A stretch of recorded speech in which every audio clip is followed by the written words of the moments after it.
आज हम बात करेंगे सिंधु घाटी सभ्यता के धार्मिक जीवन पर प्रकाश डालें। या कभी कभी आपसे पूछेगा कि सिंधु घाटी के सभ्यता के धार्मिक विश्वासों और जीवन पर से आप क्या समझते हैं, इसकी विवेचना करें।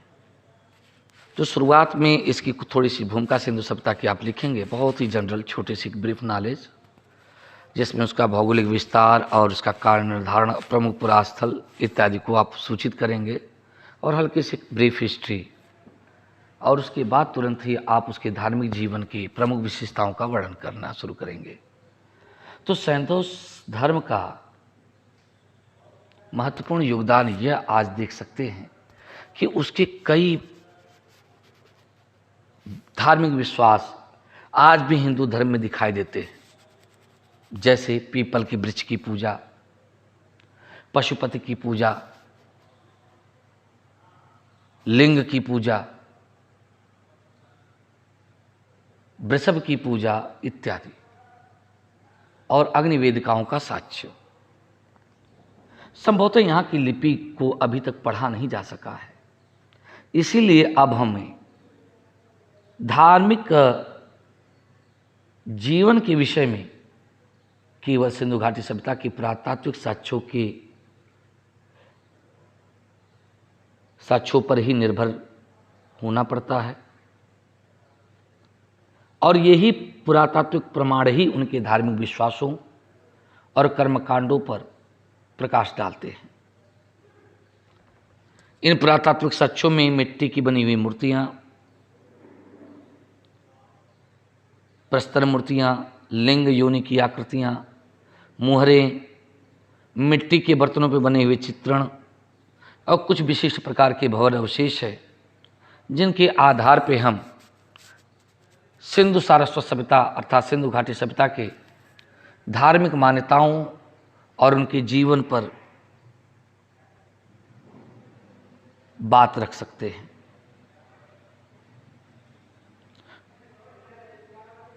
इसकी प्रमुख विशेषताओं के या सिंधु घाटी सभ्यता के धार्मिक जीवन की प्रमुख विशेषताओं में निम्नवत ढंग से व्याख्या की जा सकती है। पहला है मातृ देवी की पूजा। देखिए, सैंधव सभ्यता से मातृ देवी के पूजा के प्रमाण प्राप्त होते हैं। मोहनजोदड़ो और हड़प्पा से स्त्री की मूर्तियां बहुत बड़ी मात्रा मिली हैं, और लोथर और कालीबंगा से कुछ ऐसी भी मूर्तियां जो हैं इस प्रकार की नहीं मिलती हैं, बल्कि वहाँ से अग्निकुंड और अग्निवेदिकाएं मिली हैं, जहाँ पर अग्नि पूजा यज्ञ की परंपरा के संकेत करती हैं। अगर हम बात करें मोहनजोदड़ो और हड़प्पा से कुछ मूर्तियां ऐसी मिली हैं जो कि नग्न अवस्था में हैं, और वो कंठहार, भारी मेखला आदि आभूषणों से युक्त हैं, और एक स्त्री के सिर पर तो पंखे जैसी आकृति है। एक अन्य अंकन में हड़प्पा से मिलता है स्त्री की योनि से निकलती हुई लता, जो उसके उर्वरा देवी या पृथ्वी देवी की ओर संकेत करती है। शिशु को गोद में लिए स्तनपान कराती स्त्री मातृ देवी का ही रूप मानी जाती है। 7 स्त्रियों की आकृतियां, जिसे सप्त मातृकाओं के नाम से तुलना की जाती है, और स्त्री के सामने बंधा हुआ पशु या पुरुष पशु बलि और नर बलि की ओर संकेत करता है, और एक स्त्री आकृति के सामने नाचते गाते ढोल बजाते लोग, जो यह बताता है कि उस काल के लोग मातृ देवी की पूजा करते थे। पशुपति पूजा अगली हेडिंग है। सिंधु सभ्यता में पशुपति की उपासना का भी हमें संदर्भ दिखाई देता है। मैके के द्वारा मोहनजोदड़ो से एक प्राप्त मोहर, जो कि त्रिमुखी पुरुष है और एड़ी से एड़ी को जोड़ करके एक सिंहासन पर बैठा है, उसकी आंखें कुछ थोड़ी सी खुली हुई हैं, यानी अर्धनिमिलित हैं, हाथ घुटनों तक टिके हैं, दोनों हाथों में चूड़ियां हैं, और सिर पे सिंगों वाला शिरस्त्राण है। दाहिनी ओर हाथी, एक बाघ, बाईं ओर एक गैंडा और भैंसा, और सामने नीचे की ओर 2 हिरण बने हुए हैं, और ऊपर की ओर 7 अक्षरों वाला लेख है, तो यह जो मोहर है उसमें हिंसक पशुओं से घिरा होने के बाद भी शांत बैठे हुए इस पुरुष को मार्शल महोदय ने पशुपति कहा है, यानी पशुओं का स्वामी कहा है। और मोहनजोदड़ो से 2 अन्य मोहरें भी मिली हैं। इनमें से एक पर त्रिमुखी आकृति श्रृंग के समान शिरस्त्राण धारण किए हुए यौगिक मुद्रा में आसीन है, और एक अन्य मुद्रा में योगासीन पुरुष के दोनों बगल में पुरुष हाथ जोड़े खड़े हैं, और इन पुरुषों के पीछे फन फैलाए सर्प बनाए गए हैं। हड़प्पा से प्राप्त 2 मोहरों पे 3 पंख लगाए देवता बना है जो भुजबंद पहने हुए है, और कालीबंगा से एक मिट्टी की पिंड मिला है जिसमें सिंह युक्त पुरुष की आकृति और रस्सी से बंधे हुए पशु को ले जाता पुरुष अंकित है। तो इस आधार पे यह कहा जा सकता है कि उस काल भी पशुपति जैसी उपासना का महत्व दिखाई देता है। अगर बात करें, तीसरी हेडिंग है लिंग और योनि की पूजा। सैंधो नगरों से हड़प्पा, मोहनजोदड़ो, लोथल से चमकीले पत्थरों पर निर्मित लिंग की आकृतियां मिली हैं। साथ ही मोहनजोदड़ो, हड़प्पा से पत्थर और काचली मिट्टी के बने हुए छोटे छोटे बड़े कुछ चक्र मिले हैं जिसके मध्य भाग में छेद है। कुछ वृक्षों, पशुओं के साथ नग्न स्त्रियों की आकृतियां भी मिली हैं। इन चक्रों का जो व्यास है वो 27 सेंटीमीटर से 1.21 मीटर का है। तो लिंग योनि की उपासना प्रकृति की प्रजनन शक्ति या जगत पिता जगत माता के रूप में की जाती रही होगी, और आज जो है इसका संबंध शिवोपासना से भी किया जाता है।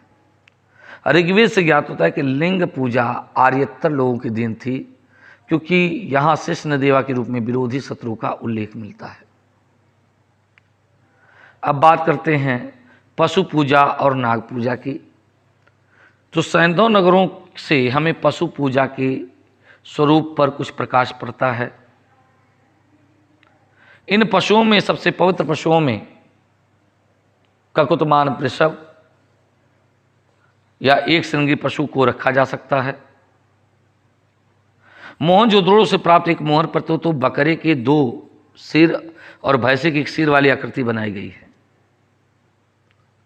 और यहीं से प्राप्त एक तांबे के पट पर सिंह युक्त बैल का सिर वाला सूंड युक्त हाथी है, और एक अन्य मुद्रा पे अर्ध मानव और अर्ध पशु आकृति को एक श्रृंगी बाघ से लड़ता हुआ दिखाया गया है।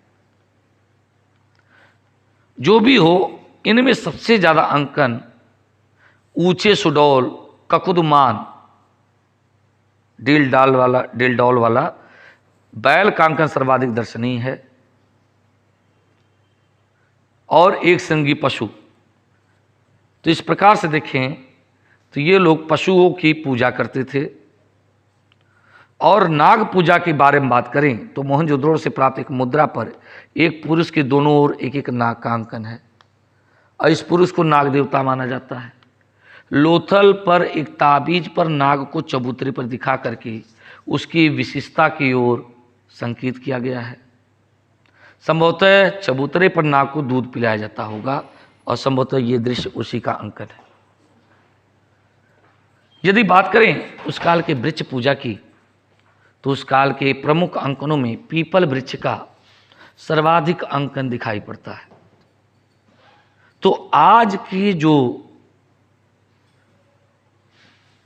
उपासना पद्धति है जिसमें पीपल वृक्ष की पूजा होती है, इसके प्राचीनतम प्रमाण हमको हड़प्पा काल में दिखाई देते हैं।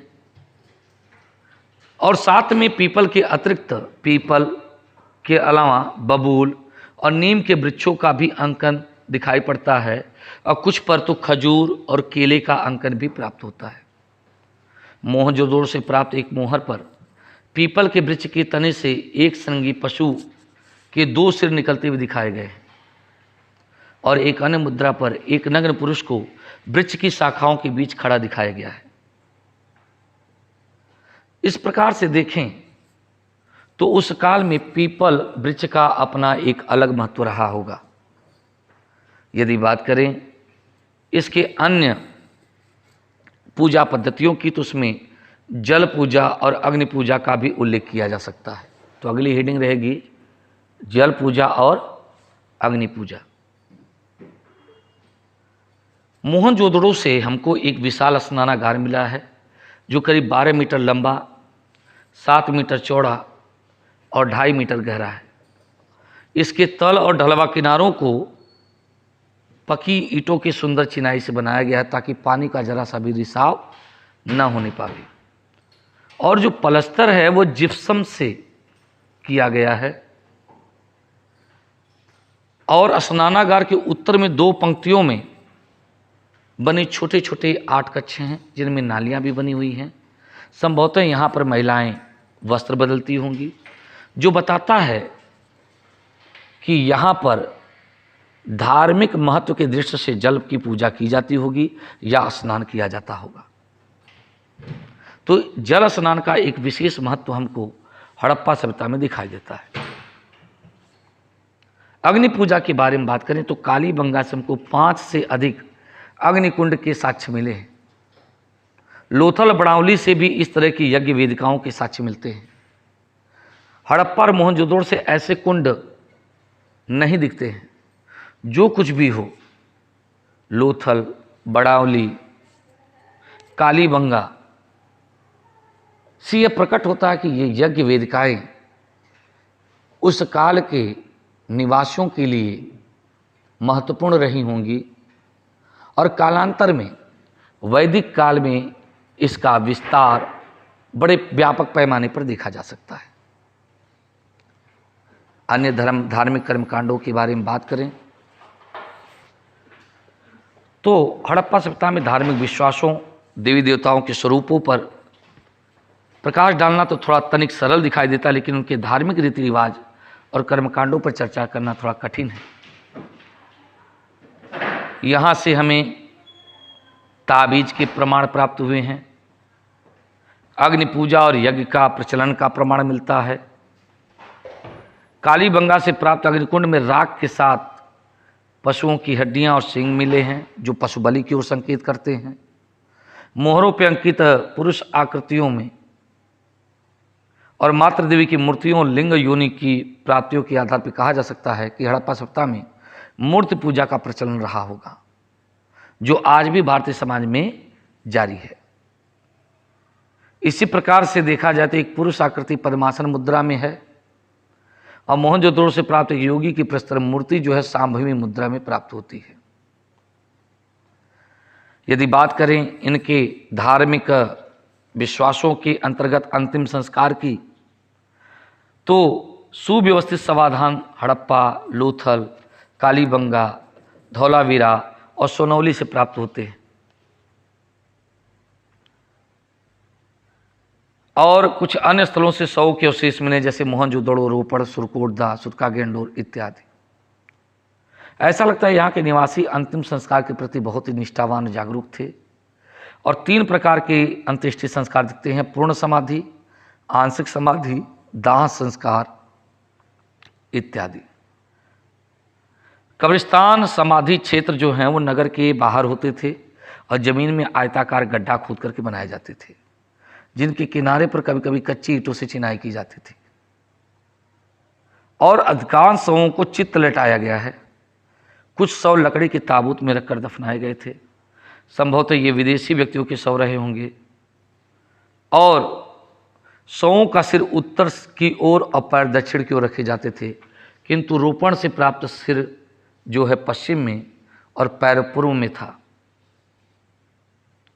इसके अलावा इन के साथ शवों के साथ मिट्टी के बर्तन, आभूषण, विभिन्न उपकरण, दीपक, तांबे और कांसे के दर्पण भी यानी दैनिक उपयोग की वस्तुएं रखी जाती थी।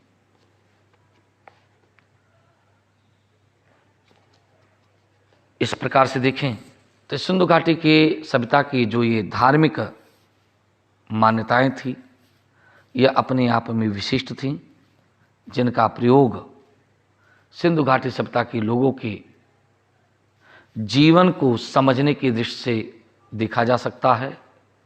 इस प्रकार से पशुपति पूजा, लिंग और योनि की उपासना, वृक्ष की पूजा, जल पूजा, अग्नि पूजा, नाग पूजा, पशु पूजा, ताबीज का अंकन इत्यादि उस काल के धार्मिक रीति रिवाजों पर उचित प्रकाश डालते हैं। तो मुझे लगता है कि आपको ये बात समझ में आ गई बच्चों। ठीक है, थैंक यू।